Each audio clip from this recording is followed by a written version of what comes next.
Welcome to the Life Scope channel. On your way in, don't forget to like, share, and subscribe. It's appreciated as always. So, last weekend, I got to watch the Lee Daniels movie, The Deliverance. And I have to say, I was not impressed with it like how I saw other people were. There were quite a few people that had very high ratings of the movie, which is one of the reasons why I decided to watch it. But when I saw it, it wasn't as good as I thought it was going to be, but I didn't dislike it. I just didn't like it as much as I thought. So if you haven't seen the movie already and you plan on watching it, then you may not want to listen to this.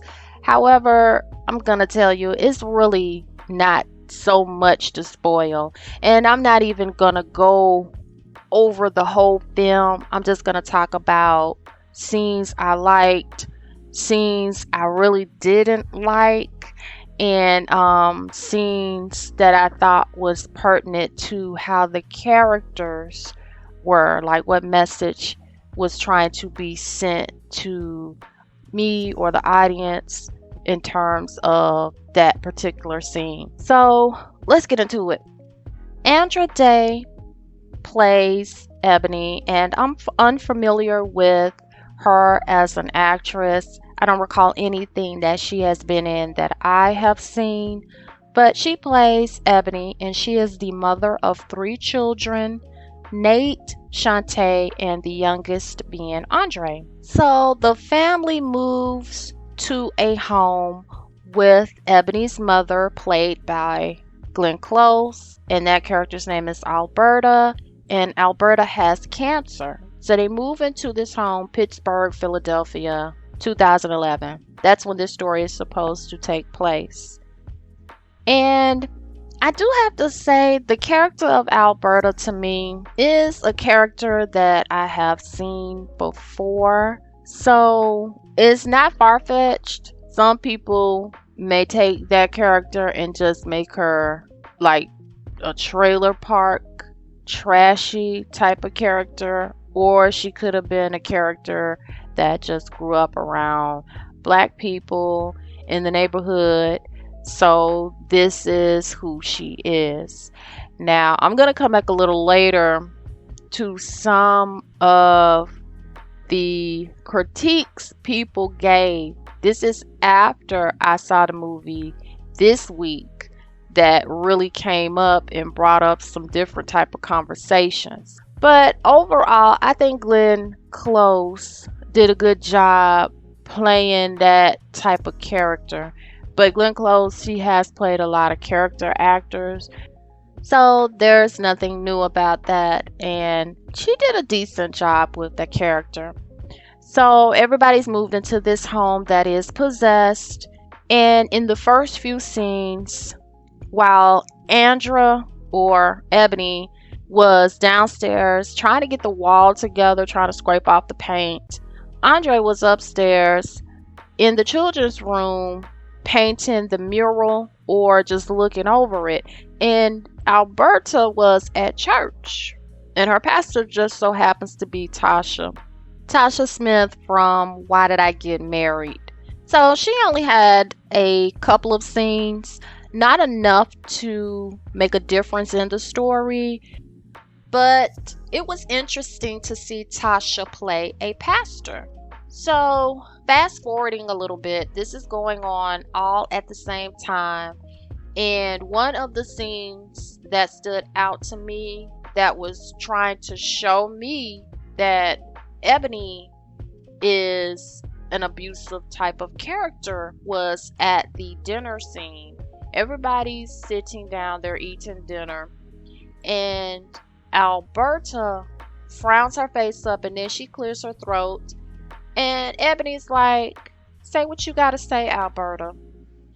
And Alberta said, "Too much garlic on this catfish. Who taught you how to cook like that? I didn't teach you how to cook like that." And the children laughed at Ebony, and I feel like Ebony felt some type of way that her mother is criticizing her cooking and her children are laughing at her. She gets into her feelings a little bit, because she tells her mother, shut the F up. And I'm like, that's a big overreaction to somebody criticizing your overseas and catfish. Now, not only does she do that, but when Andre was like, I want some more milk, Ebony told him, you don't need no more milk. You shouldn't have had that one. You know you lactose intolerant. And Andre said, you didn't get told that. No doctor told you that. You're just being cheap. And then Alberta laughs at him a little bit. And again, Ebony gets into her feelings because she got her mama laughing at her. She got her mama criticizing her. And she got her children laughing at her. But I'm like, if you got kids and the grandparents are still alive and around, they gonna talk about your ass. Like, that's not nothing new. They're going to talk about you. That's what they have in common, okay? So it's not such a big deal that you had to cuss your mama out in front of your children. And then she actually pops Andre in the mouth, like she backhands him to where his lip starts bleeding. So this showed me that Ebony is abusive or has the potential to be abusive. She is short-tempered, and she is very disrespectful to her mother for some reason. Once you watch the whole film, you can see why, but in the beginning, you kind of looking and you're trying to figure things out. Now, since the house is supposed to be possessed, and I wanted to see more of the house being alive, so to speak. Like, the possession just took place in the family. So the family was the one that's acting out. But I would have loved to see the house do things where they couldn't get into certain rooms, or they tried to open up the door and the door was stuck, or doors just shut and slam real hard. Now, the house did make a banging noise, like when everyone's asleep and Ebony actually woke up out of her sleep.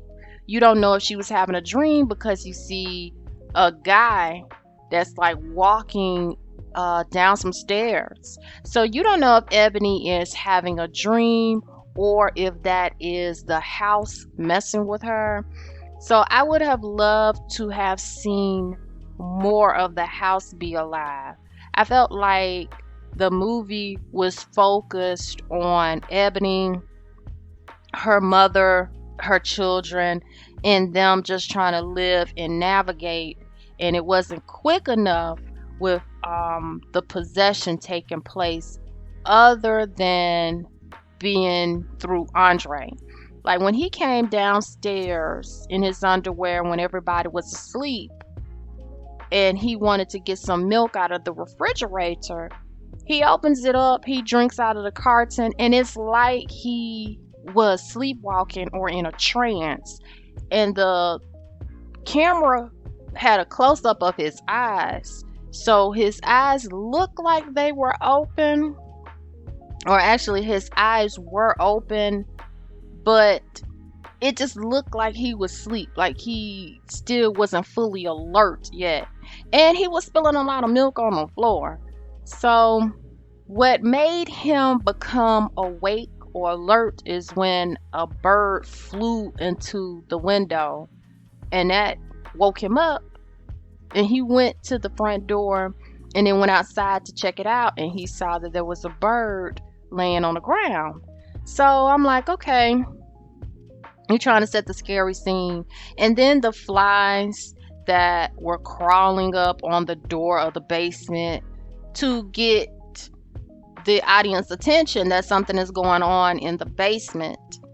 And then it was a foul smell, but the foul smell could have easily been explained away because there was a dead cat, like I think in their basement or under the crawl space of the basement of the house, there was a dead cat. So that could have been the reason for the smell and the flies. So I did like how they were trying to put little tidbits in there to where you don't know if this is possession or is there a realistic reason why these things are happening. But I just felt like it wasn't enough. It definitely was not scary enough for me at all. In some ways, it was a little funny. And it looked a little, I guess the CGI looked crazy with the scene where Andre is walking backwards on the ceiling. The CGI was a little too much. And I'm just wondering, could they have literally wired him up and have him going up the ceiling backwards that way?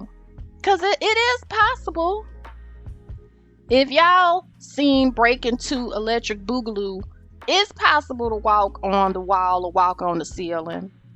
So they didn't really have to CGI it because it looks so fake. Now this story is supposed to be, they say, based off a true story. It is not based off the true story because I actually had wanted to do a video on Latoya Ammons and her family about a couple of years ago around Halloween. I thought it would be one of those things that we could talk about and be kind of scary. So this is nowhere near like the Latoya Ammons story for me. And they left a lot out that could have been added to the Deliverance movie, which I think would have made it a little more scary and make the movie much more better to watch, because a lot was left out. But I get it if you're saying it's based off of, but it wasn't. And look at the trailer picture, it says inspired by. So to me, based off, definitely a reach. Inspired by is pushing it, but we can go with inspired. So one of the scenes I did like in the film was the 3-generational scene where Alberta was sewing in Ebony's tracks and Ebony was braiding Shantae's hair, and they're all in the living room. They're watching TV. They're quoting their favorite movie. The boys are sitting on the couch looking at these crazy ladies quoting their favorite movie, doing their hair just unfazed. And I thought that was a really cute, wholesome scene. Another, I'm going to say this is an interesting scene and was telling of the character Alberta. So she has cancer. She goes to get her chemo treatment. And a guy was like, "Hey, sexy, why don't you come over here and sit down next to me right over here?" And she looks for a second like she was gonna do it. But then she remembered she had to go and get her chemo treatment done. So she went to go take care of her business. And when she's sitting in the reclining chair, now her shirt's down a little low and her bra is showing and she's trying to flirt with Omar Epps. And he seems like Omar was just trying to be nice. He was letting Alberta get her flirt on with him. Or so I thought, until Shantae had her birthday party. And he was there singing to Alberta and dancing on her. So he wanted a little something from Alberta. Now when I saw that, for some reason, I immediately thought of another Lee Daniels film that he did that I actually did like all the way through, called Shadowboxer, with Cuba Gooding Jr. and Helen Mirren. So I immediately thought that Lee Daniels once again is putting a young black man with an older white woman and making it to where there's some sexual chemistry. So I found that a little strange because this is my second time seeing a film, and Shadowboxer came out back in like 07, 06, around that time. So all these years later, and you put a young black man with an old white woman. I don't know. That just really stood out to me in this film for some odd reason. So, getting back to the scene where Alberta was doing Ebony's hair and Ebony was doing Shantae's hair, Ebony was trying to get Shantae to have a birthday dinner because she really didn't have the money for a party. Like, Shantae wanted a party, but her mother was really trying to push for her to have a dinner. So she ends up making it happen. So while that's going on, when the party starts really winding down, Ebony tells Andre, it's time for you to go to bed. It's getting late. And she's thinking he's going to bed. And I guess the other kids had already went up to the room to go to sleep. Now, Ebony is around her friends, and before she could like clean up a little bit, there was a bang noise coming from the basement door. It was so loud and it was more than once. So she had to stop what she was doing in order to go to that door. When she opens up the door, Andre is on the other side of the door, and it's like he's in a daze. She's asking him while she's trying to pull him out from the doorway. She's asking him, like, what happened? What's going on? Because he has a scar on his face. And he didn't answer her right away. It took him a few seconds to really, I guess, come back or become alert to answer her question. And then he said he was down there talking to Trey. And then he said that Trey be up in his closet sometimes. But Trey lives in the basement. There's a hole down in the basement. When he said that, her friend was like, Ebony, what's wrong with your kids? And yeah, that's the first thing a person to think, like, what's going on with your children? So Ebony brushes it off.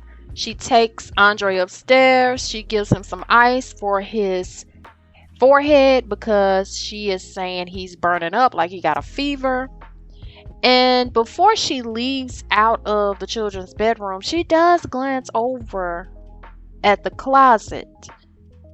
And I kind of wish they would lean more into things like that. It was real brief, her looking at the closet. But then she goes back downstairs. It's a grown folks party now. She's dancing. She's getting drunk. And not really acting a big fool, but she was showing out a little bit. So now kids are upstairs and Ebony is finally upstairs. Like she just passed out on her bed from being a little tipsy or a little drunk. Then the banging noise starts again, and it's so loud that the children, they are all up. Like everybody's eyes are open. They couldn't sleep. And Ebony couldn't sleep because of the noise. She's thinking something is going on in the kids' room. She goes into the kids' room and she's mad. And she closes the door.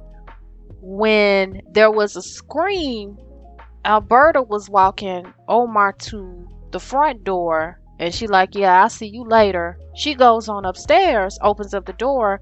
Ebony is on the floor on one side of the room. And the children are in the bed, like they are terrified. They're all together on one bed looking at her. And they don't really know what happened. It just looks like as if Ebony had attacked them.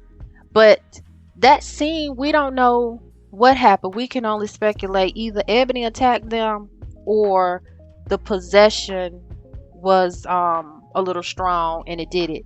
So that's what I'm saying with bringing more details in. I don't know why they wouldn't show that. And if you didn't show that, then make it to where the house is more alive and doing other things. So then it's like, well, we thought it was Ebony, but then, okay, what's going on? Why did the pictures fall off the wall? Why did a cup just fly across the room?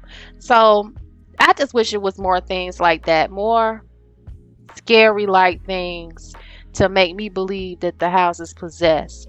But it just seems like all the possession was coming out in the form of the characters. and they weren't going hard enough for me. But overall, the movie was a little less than like I said, I didn't dislike it, but it definitely wasn't what I was expecting, especially after quite a few people gave it high ratings. So, after that scene, and I talked about the scene that I like, another scene that was interesting to bringing in more of the drama was when all three of the children had something going on at the same time. Like they are of different ages, they in a different class, but on this particular day, they all had something going on. So I consider that like the climax scene to kind of start bringing things together to let you know, okay, it's gonna just be on after this. If it was in slow motion previously, now it's gonna pick up after this scene. So Nate is in his classroom, and the teacher was talking about HIV, AIDS, and I think she was saying something about her brother having it. And Nate was just laughing, like he could not stop laughing. And it made the teacher so mad, the teacher got offended. So while that's going on with him laughing, Shantae appears to have gotten her period while she's in choir class. And she's talking to the teacher, and you could see like blood dripping from her clothes. And while that's going on, Andre, he asked his teacher, could he go to the bathroom? The teacher says yes. He gets a trash can, squats over the trash can, and just uses the bathroom in it. And then he flicks a handful of shit at the teacher, and it hits her face. And when I was watching this scene, I was like, oh Lord, now it's gonna pick up. Look at this mess here. This can't be happening, especially with that throwing boo-boo on your face. Oh no, somebody's child is just gonna have to be coming up missing. So once that happened, they had to do a psych evaluation on the kids to see what's going on. That brought more of a spotlight to Ebony once again. They obviously saw the bruises that are on the children. And Ebony is coming down to the school. Alberta is already there. So Alberta is trying to be calm while this lady is explaining what's going on.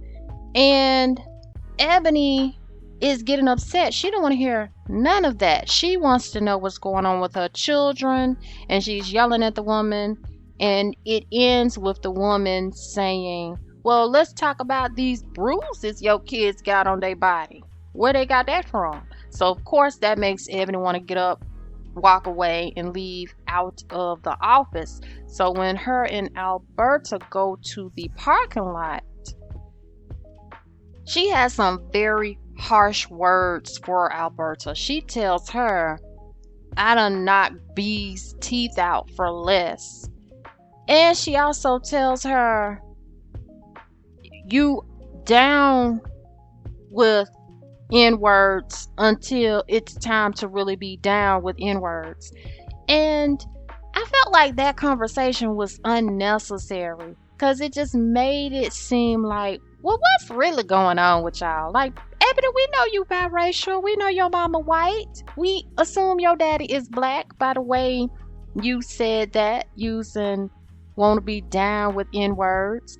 So why would you say that? Because your mama was just telling you to be calm and listen to what the lady is trying to say about your kids.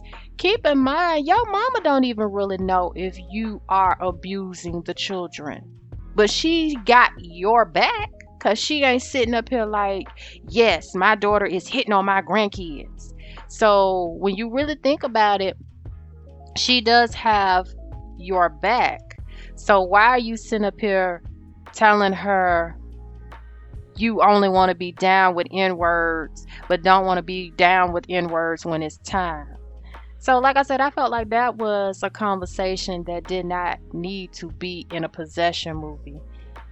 And it made it seem like the movie that's supposed to be the scary part, it's an afterthought. Like, we literally watching a movie about Ebony and her mama and her kids and the dysfunction that went on with them. And then, and then here's a haunted house, or here's a possession house. Like, that's literally how the movie looked to me. Because I would have much rather watch, if you weren't going to do the possession house right, if you weren't going to literally take a lot more of Latoya Ammon's story and put it into the Deliverance, then give me Ebony, Alberta, the kids, and all of that, the same stuff without the possession, because I want to see if they gonna work this out, because there's some issues. I don't know if Ebony has problems with being biracial. I don't know if she experienced some stuff, but there was no need for her to just throw that up. So I would want to see a movie about that and let them get that worked out, and then we could see flashbacks of Alberta being younger and just really get a good picture of it. But anyway, now I'm skipping over a bunch of scenes because, like I said, if you still want to watch the movie, there's still plenty for you to take a look at. Not a lot to spoil, but still plenty for you to look at. So after that scene happens, of course, it picks up a little more to where we could see the drama. Keep in mind, Anjanae Ellis, who's a very great actor, she had been checking out their house because she used to know the people who lived in the house before Ebony and her family. And she's a pastor, prophetess, evangelist, and she feels like Ebony is going to need her help. And she also lets it be known that she could not help last time. Like, she failed.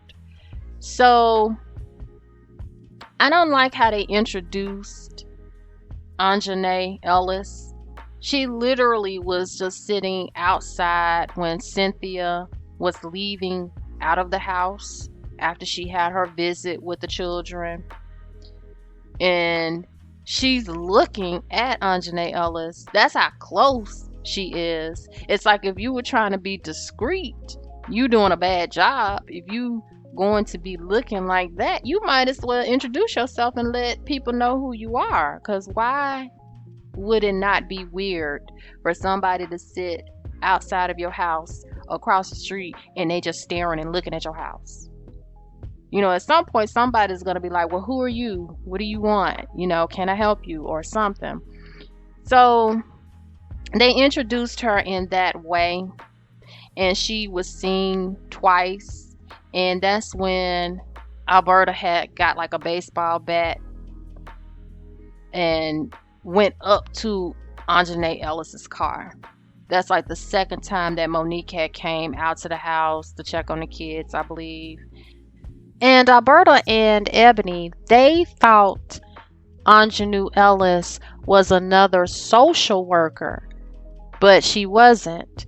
She was just trying to hang around, and then eventually she does help. Now, one thing I'm going to tell you that I don't like, but people thought it was funny, when the demon took possession in the form of Glenn Close. Like, they had Glenn Close doing everything, rolling around on the floor. They had her sniffing when Anjanae Ellis was trying to deliver that spirit out of her. And she said, I can smell your nappy vajayjay. And I'm like, what was the point in that line, for real, for real? Like, I get the demon's gonna say foul things and do disgusting things, But it was one of those things like, what's the point of that line? Just like, what was the point in Ebony and Alberta having a conversation about being down for N words? Like, the conversation was just so off. And in some cases, it didn't match what was going on for me. Like, a lot of stuff could have been left out or said in a better way. Because at the end of it all, I felt like I didn't get to see Ebony and Alberta really make up, really talk about their issues. And then Ebony didn't have any faith. She lost her faith. And that would have been another reason why her and Alberta needed to talk whatever they had going on out. But she gets her faith in the end during the deliverance process. Because Anjanae Ellis, she was unable to do it because she lacked faith. I did like how she was able to just face herself, because the demon did take on the form of Ebony, and then now Ebony has no choice but to face her demons, so to speak. And the demon was just telling her things that were lies or things that she may have thought, and just kind of bringing it to the surface. So she really was having a conversation with herself, or a part of herself, where she lost her faith.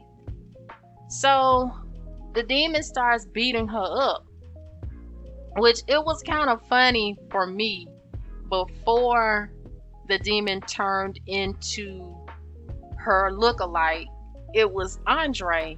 And Andre is trying to pull Ebony, and I was just laughing and hollering how he was pulling Ebony and trying to kick her ass. I thought that shit was funny. But he done beat her up so bad and beat her down. It's like she had no choice but to call on the Lord, basically. Because she see what it is. She see that demons are real. She see if this is real, then that faith that she lack, she better get some, because obviously that is real.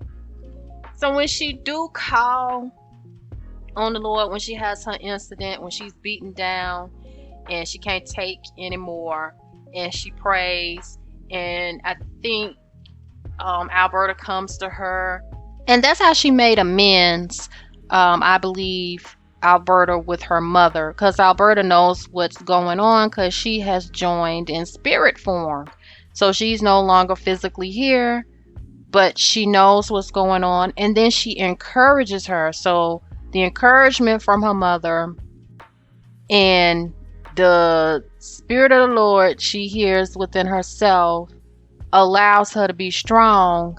And then she calls on them, and then immediately she's able to fight the demon, and she's speaking in tongues. She was able to do what Anjanae Ellis couldn't do, because she truly believed, like she had no choice. Her child was on the line. Her other children, they were on the line, because excuse me, they had got taken away from her and put in a temporary foster care.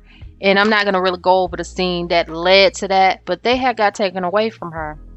So this woman is at her wit's end, like down to the lowest, and had no choice. Like, what was she going to lose? Especially if she's facing a demon.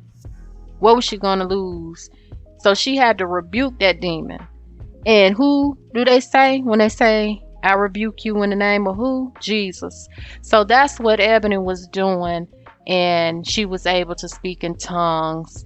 And the devil knew that it was real when it was in her form. When it was looking like her, the devil was like, well, let's talk about it.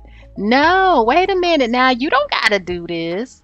So that's when she knew, like the devil knew, or the demon knew, that it was real. So like I said, I kind of like where that was going. Um, because stuff like that does happen. I know people want to act like it don't, but here's the thing. If you got the most evil list of things happening in the world, some people literally could have been born evil, but a lot of people, I'm not going to say possessed per se, but some people are. Some people have such a spirit about them that be telling them to do stuff that we can't even imagine. That's why I had wanted to talk about the Latoya Ammons, and I still might in another video because I don't want to make this too long. So I might pick that back up in the next video, going over Latoya Ammons, and in that way I can kind of continue talking about the Deliverance a little bit more, but go more into the actual true story. So I do hope you found this review to be interesting. Definitely like, share, subscribe, and support the channel. And my rating for this film, because I did like a few scenes here and there, I'm gonna say it's a 3 for me overall, because it looked okay. The characters look pretty good. The acting was not so great for them to have like Anjanou Ellis, Glenn Close, Monique, for them to have some characters that have done great in their own type of films. They have really brought characters to life to make you mad, make you cry, make you sad, whatever. So all of that wasn't brought in this film. I felt like it just wasn't enough for me with those actresses and how I've seen them act in other different types of films before. So overall, I definitely just would have been more interested in what Ebony and her mama had going on in that story. That to me was more interesting than them living in this possessed house that really was not as possessed as I wanted it to be. Would I watch it again? Yeah, if I'm in the mood, I would look at it again. But it's not something that I'm like, ooh, I gotta see it again. Like, I believe the first review that I did within the recent few months was Mea Culpa. I'm not watching that again. And I love Kelly Rowland, but I'm not watching that again because I thought that movie just sucked. But with this, I might watch it again. Like if I'm in the mood. So definitely let me know what you think. And until next time, bye.